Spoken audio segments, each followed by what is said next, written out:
Hello, it is Rachel, and I'm hearing from a lot of parents, and I'm even experiencing with my own kids, that the negative attitudes and the complaints right now are through the roof. So kids are saying things like, I hate my brother or sister, or, oh, school is so boring, or why can't I be with my friends? When am I going to be able to be with my friends again?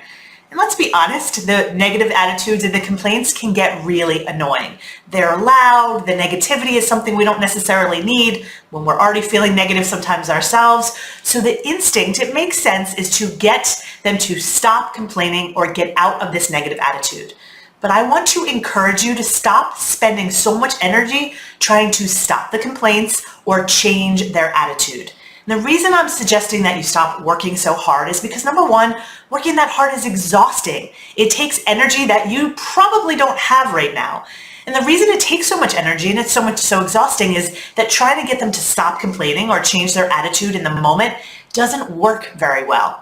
I want you to think about it from your perspective. Let's say you have a negative attitude because you've had a really hard day, maybe your kids were being particularly difficult, and you're complaining about it to a friend or a spouse, and they listen, but at some point they say, okay, stop, I'm done listening to your complaints. That's usually what we say to our kids.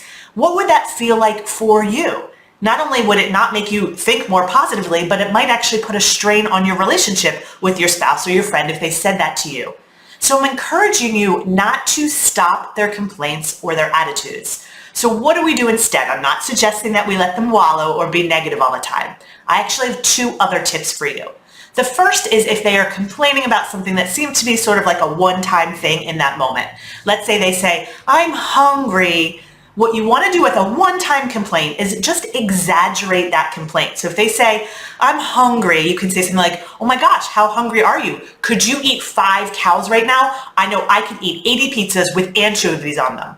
So take their complaint and exaggerate it. You're actually not mocking them in that situation. You're connecting with them, letting them do that complaint so they can release it, and you're actually providing a little bit of engagement and stimulation, which tends to reduce their negative attitude. Now, you can even do this with older kids. They're not going to engage with you like younger kids will. Obviously, you're going to get some eye rolls, you're going to get some sighs, but honestly, exaggerating their complaint is going to do better than just telling them to stop.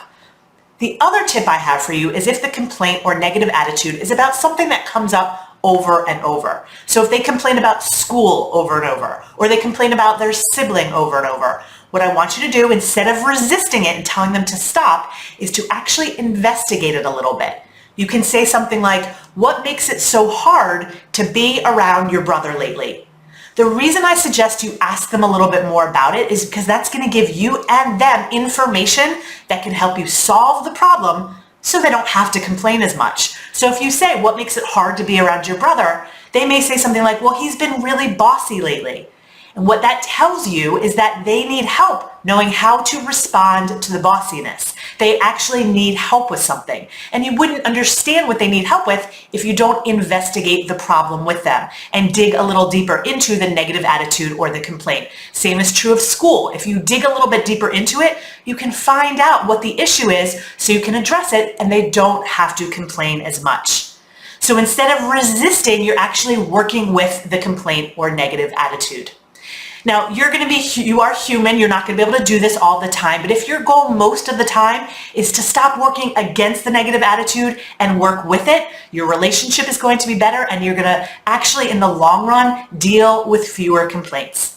Now, if you want even more information about this, including other phrases you can use with your kids when they're complaining, I encourage you to check out my latest podcast episode. You can find that on my website, rachel-bailey.com/61. I'm going to talk a little bit about why it's important to stop resisting the negative attitudes and complaints so you know how to actually reduce the negativity in your home.